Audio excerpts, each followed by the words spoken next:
ITDC gelar apel kesiapan Denusa II sambut pergantian tahun 2023.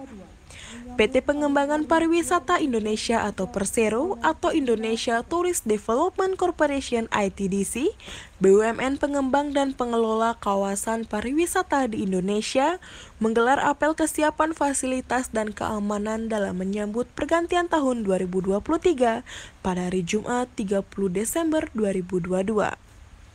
Kegiatan yang dipimpin oleh Direktur Operasi ITDC, Troy Reza Waroka ini bertujuan untuk mengecek kesiapan personil, kelengkapan sarana dan prasarana, fasilitas, utilitas kawasan dan tenan, serta pengamanan dalam rangka meningkatkan performa kawasan guna menyambut wisatawan atau pengunjung yang akan menikmati kegiatan tutup tahun dan tahun baru di kawasan Denusa II. Direktur Operasi ITDC Troy Reza Waroka mengatakan, apel kesiapan ini juga merupakan salah satu wujud komitmen ITDC selaku pengelola kawasan bersama tenan dan stakeholder kawasan dalam memastikan kesiapan pengamanan, kebersihan, keandalan pasokan listrik, konektivitas internet dan layanan lainnya, termasuk dalam mengantisipasi cuaca ekstrim yang sekarang ini tengah melanda sebagian wilayah di Indonesia, termasuk Bali. Setelah 2 tahun kita tidak beraktivitas karena COVID, dan itu cukup melumpuhkan industri pariwisata. Dan kami melihat bahwa Denusa II yang dikelola oleh ITDC harus menunjukkan kebangkitannya. Caranya apa? Caranya bahwa kita hari ini kita memperlihatkan kepada para tenan dan juga kepada penghuni, inilah kami ITDC. Kami memberikan servis, kami memberikan pelayanan karena kami adalah kawasan pariwisata yang sudah cukup lama, berdirinya sudah 49 tahun. Oleh karenanya kami harus memberikan rasa aman, rasa nyaman, kepercayaan diri yang besar kepada para tenan bahwa kami selalu siap untuk membantu dan memberikan kebaikan untuk semuanya. Karena kan bahwa setelah 2 tahun vakum, tidak ada aktivitas, dan baru sekarang alhamdulillah kita bisa melaksanakan malam tahun baru walaupun tidak hingar-bingar, sederhana, tapi yang paling penting adalah esensinya itu ada.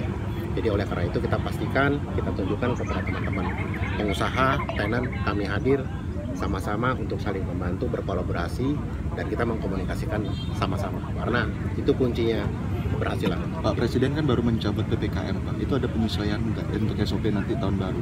Saya rasa gini, kalau kita bicara pencabutan PPKM oleh Presiden, saya lebih melihat bahwa saat ini kita bicara Nusa Dua, kita pasti menyesuaikan. Dan yang paling penting sebenarnya gini, kita sudah belajar dengan bagaimana kita akrab dengan tata kelola, dengan protokol kesehatan. Jadi kami meyakini karena kita bicara wilayah Nusa Dua, seharusnya semua stakeholdernya termasuk tamu-tamunya sudah paham sejauh mana protokol kesehatan itu harus dilaksanakan. Dan Presiden kan juga menegaskan bahwa penggunaan masker dan segala macamnya itu masih dilakukan. Dan kami melihat dari ITDC kesadaran teman-teman tamu-tamu untuk melaksanakan protokol kesehatan di Nusa Dua alhamdulillah cukup baik.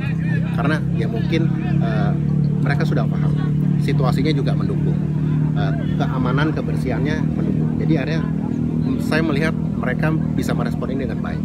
Jadi kalaupun misalnya pencabutan itu dilakukan kemarin atau kapanpun, pada prinsipnya kami melihat ini adalah sesuatu yang harus didukung, tapi kami melihat lagi bahwa kita semua sadar bahwa ini tetap harus dalam frame waspada, karena kan masih bisa sangat mungkin muncul dan segala macam. Jadi kami melihat alhamdulillah rasa-rasanya pelaku pengusaha wisata di Nusa Dua termasuk tamu-tamunya cukup aware bahwa protokol kesehatan itu tetap harus dijalankan. Pak, artinya penggunaan peduli lindungi itu tetap diberlakukan atau seperti apa, Pak? Sejauh ini kami masih melakukan itu, Pak.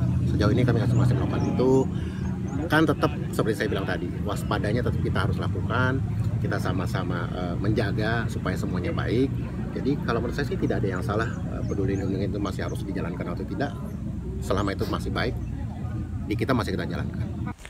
Apel kesiapan fasilitas dan keamanan kawasan Denusa II ini diikuti oleh perwakilan tenan, para tenaga kebersihan dan pengamanan kawasan, Balawista Nusa Dua, Damkar Kabupaten Badung, perwakilan paguyuban pedagang Pantai Denusa Dua, serta anggota koperasi taksi yang beroperasi di Denusa Dua.